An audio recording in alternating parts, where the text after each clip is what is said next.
Hi friends. आज leet code का weekly contest 192 था, जिसमें 4 क्वेश्चंस दिए गए थे। फर्स्ट क्वेश्चन था शफल द अरे, जो कि काफ़ी इजी प्रॉब्लम था। उसके बाद सेकंड था द के स्ट्रॉन्गेस्ट वैल्यूज़ इन एन अरे, जो कि एक मीडियम प्रॉब्लम था। थर्ड डिज़ाइन ब्राउज़र हिस्ट्री, ये भी एक मीडियम प्रॉब्लम था। और पेंट हाउस 3, ये एक हार्ड प्रॉब्लम था। सो अभी मैंने 4 वीडियोस बनाने वाला हूँ, और हर वीडियो में हम हर एक क्वेश्चन को डिटेल में डिस्कस करेंगे। तो वीडियो का फॉर्मेट कुछ इस तरीके से होगा। सबसे पहले हम प्रॉब्लम समझेंगे, प्रॉब्लम स्टेटमेंट को विद एग्जांपल, और सेकंड हम फिर उसका सोल्यूशन समझेंगे कि इसको कैसे सॉल्व किया जा सकता है ऑप्टिमली। और थर्ड हम सोचेंगे इसका कोड की ओर देखेंगे। और जब हम सोल्यूशन देखेंगे तो हम उसकी टाइम और स्पेस कॉम्प्लेक्सिटी भी एनालाइज करेंगे। सो बिना टाइम वेस्ट करे चलो फर्स्ट क्वेश्चन सॉल्व करते हैं, शफल द अरे। इस प्रॉब्लम में हमें एक अरे दिया गया है जिसकी साइज़ है 2n, और जो अरे का फॉर्मेट है वो कुछ इस तरीके से है। उसके जो पहले n एलिमेंट्स है वो कुछ, उसको बोला जाता है x1, x2, x3 up till xn, और उसके बाद वाले एलिमेंट्स को बोला जाएगा y1, y2, और ऐसे करते करते करते लास्ट एलिमेंट होगा yn। तो हमको इस फॉर्मेट में एक अरे दिया गया है जिसके फर्स्ट n एलिमेंट्स को x1, x2 से xn तक बोला जाता है, और नेक्स्ट हाफ एलिमेंट को y1, y2 से yn तक बोला जाता है। अब हमको इस अरे को इस तरीके से शफल करना है कि जो हमारा रिजल्टेंट अरे हो वो कुछ इस फॉर्मेट में है।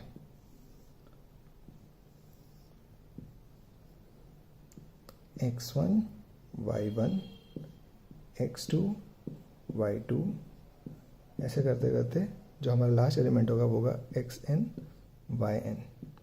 सो हमको ये इनपुट अरे दिया जाएगा और हमको उसको शफल इस तरीके से करना है कि रिजल्टेंट अरे हमारा इस फॉर्मेट में हो। तो चलो इसको एग्जांपल के साथ समझते हैं। सो लेट्स से मेरे अरे की साइज 6 है, जिसका मतलब 2n इज इक्वल टू 6, और मेरा अरे कुछ इस टाइप का है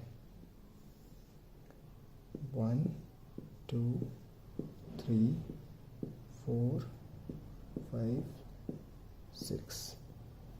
ठीक है। अगर मेरा ये अरे है तो मेरे को उसको शफल करके किस फॉर्मेट में लाना है। तो अगर आप देखो तो ये हमारा पार्ट है x का, x1, x2, x3, और ये हमारा पार्ट है y का, y1, y2, y3। So basically मेरे को x1, y1 करना है, यानी x1, y1, x2, y2, x3, y3। सो ये मेरा रिजल्टेंट अरे होना चाहिए। सो आई गेस प्रॉब्लम स्टेटमेंट समझ में आ गया है। अब हम इसके सोल्यूशन की ओर बढ़ते हैं। क्योंकि मैं काफ़ी लेजी हूँ इसलिए मैं सेम ही एग्जाम्पल अरे कॉपी किया है सोल्यूशन डिस्कस करने के लिए। सो अगर उनको क्वेश्चन में ये अरे दिया गया है तो मुझे पता है मेरा रिजल्टेंट अरे ये होना चाहिए, जो हम डिस्कस कर चुके हैं। बट इस पर कैसे अराइव किया जाए। सबसे पहली चीज़ जो मेरे दिमाग में आ रही है वो ये है कि जो रिजल्टेंट अरे है उसका साइज़ क्वेश्चन के अरे के इक्वल होगा। अगर इधर क्वेश्चन के अरे का साइज़ 6 है तो मेरे रिजल्टेंट अरे का साइज़ भी 6 होगा। तो सबसे पहले तो मैं 6 साइज़ का एक अरे बना देता हूँ, 2, 3, 4, 5, 6। ओके। और अगर आपको याद हो तो जो हमारा गिवन क्वेश्चन है, क्वेश्चन में जो गिवन अरे है उसका फॉर्मेट आधा x और आधा y है। तो let's mark it x1, x2, x3, y1, y2, y3। और अब मुझे पता है कि मेरे को इसको फिल कैसे करना है। एक x1 डालना है, फिर इधर y1 डालना है, x2 डालना है, फिर y2 डालना है। तो बेसिकली मैं 2 पॉइंटर रख सकता हूँ, एक x के फील्ड्स के लिए, x के एलिमेंट्स के लिए, और एक y के लिए। और क्योंकि मुझे यहाँ पे फिल करना है तो एक पॉइंटर यहाँ पे रख लिया। तो अभी मेरे को पता है कि मेरे को x से स्टार्ट करना है। तो सबसे पहले मैं x1 की वैल्यू कॉपी कर लेता हूँ इधर, जो कि है 1। क्योंकि ये कॉपी हो चुका है तो मैं इस पॉइंटर को आगे बढ़ा देता हूँ। फिर क्योंकि ये भी यहाँ से कॉपी हो चुका है तो मैं इसको आगे बढ़ा देता हूँ। अब नेक्स्ट वैल्यू मेरे को y से लेनी है। सो y की वैल्यू मैंने यहाँ पे ले ली, वैल्यू फिल हो चुकी है तो पॉइंटर आगे बढ़ाते हैं। ये कॉपी हो चुका है तो इसका पॉइंटर आगे बढ़ाते हैं। फिर उसके बाद वापस से मेरे को x की वैल्यू लेनी है कि जो है 2, वैल्यू फिल हो चुकी है, आगे बढ़ते हैं। यहाँ से कॉपी हो गया है, आगे बढ़ते हैं। फिर उसके बाद y की लेनी है, तो 5 फिल हो चुका है, आगे बढ़ते हैं, और कॉपी हो चुका है तो आगे बढ़ते हैं। x की वैल्यू लेते हैं 3, कॉपी हो चुका, ये फिल हो चुका है इसलिए आगे बढ़ते हैं, और ये कॉपी हो चुका है इसलिए इसको आगे बढ़ाते हैं, और फिर 6, तो y की वैल्यू 6 है तो 6 कॉपी हो गया है, ये फिल हो चुका है, इसको आगे बढ़ाते हैं और ये भी आगे बढ़ेगा। तो अगर आपने देखा तो हमारा जो अभी फिलिंग के लिए कोई ऐसा खाली स्पेस बचा नहीं है, तो हम यहाँ पे रुक सकते हैं। और अगर आप देखो तो जो मेरा रिजल्टेंट एरे आया है वो जो आंसर में एक्सपेक्टेड है वही है।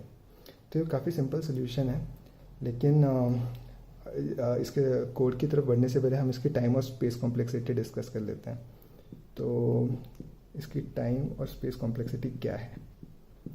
तो अगर देखा जाए तो मैं इस अरे को सिर्फ एक ही बार इटरेट किया हूँ, यहाँ से यहाँ और यहाँ से यहाँ, 2 पॉइंटर्स के थ्रू। तो ओवरऑल जो मेरा टाइम कॉम्प्लेक्सिटी होगा वो साइज ऑफ द अरे के इक्वल होगा। अगर मेरा साइज ऑफ अरे n है तो मेरा टाइम कॉम्प्लेक्सिटी होगा O ऑफ n। और जो मेरा स्पेस कॉम्प्लेक्सिटी होगा, क्योंकि मैंने जो गिवन अरे में नंबर ऑफ एलिमेंट्स अगर n दिए हैं तो मेरा रिजल्टेंट अरे भी n साइज का होगा, और उसको स्टोर करने के लिए मैंने n का अरे बनाया है, तो मेरा स्पेस भी होगा O of n। So I think ये सोल्यूशन हमने डिस्कस कर लिया है। अब हम इसकी कोड की ओर बढ़ते हैं। हमें एक फंक्शन दिया गया है शफल, जिसमें हमें एक अरे दिया है जिसको शफल करना है, और ये n वैल्यू दी गई है। बेसिकली अरे का साइज़ 2n होगा, जैसे हमने प्रॉब्लम स्टेटमेंट में डिस्कस किया था। तो सबसे पहले हम उसको एक वेरिएबल में स्टोर कर लेते हैं, n equal to 2 into n। Okay, और ऑल्टरनेटिवली आप इसको n ऐसे भी निकाल सकते हो, ट्वाइस ऑफ n। इसके बारे में सोचना, अभी आगे बढ़ते हैं।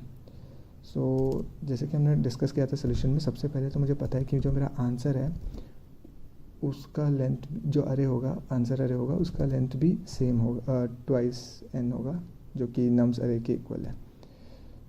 ये मैं स्टोर कर लेता हूँ इधर, ठीक है। और हमने डिस्कस किया था हमें 3 पॉइंटर्स लगेंगे।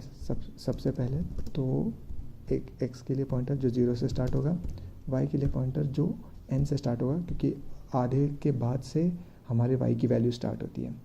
और लेट से मेरे को आंसर अरे में फिल करने के लिए जो पॉइंटर चाहिए वो ये ले लेते हैं, और हम स्टार्टिंग से स्टार्ट करेंगे। मैं कब तक फिल करूँगा ये अरे में वैल्यू? जब तक मेरा अभी भी वैल्यू फील्ड्स बाकी हैं फिल करने के लिए आंसर में। तो जब तक a is less than n तब तक मैं ये लूप चलाऊँगा, और उसके बाद मेरे अरे को फिल करूँगा। तो सबसे पहले मैं x की वैल्यू लूँगा जो अरे में है, x, ठीक है। तो देखा जाए तो मैंने x की वैल्यू डाल दी और फिर पोस्ट इंक्रीमेंट भी कर दिया मेरे पॉइंटर को नेक्स्ट एलिमेंट को फिल करने के लिए, और वैसे ही मैंने x की वैल्यू कॉपी कर ली और उसको भी पोस्ट इंक्रीमेंट कर दिया नेक्स्ट एलिमेंट के लिए x के। वैसे ही फिर हम y की वैल्यू भी कॉपी कर लेंगे, ये हो गया। तो बेसिकली मेरा अरे फिल हो चुका है, इसको बस रिटर्न कर देंगे अरे। तो एक एग्जांपल लेते हैं, जैसे 2 5 1 3 4 7 है, तो इसको रन करके देखते हैं। तो यस, जो हमारा आंसर है और जो एक्सपेक्टेड आंसर है वो बिल्कुल सही है। So I think we can submit this now. Okay, हमारा सोल्यूशन एक्सेप्ट हो गया है। बहुत सिंपल सा प्रॉब्लम था ये। और चलो अभी नेक्स्ट क्वेश्चन डिस्कस करते हैं, मिलते हैं नेक्स्ट वीडियो में।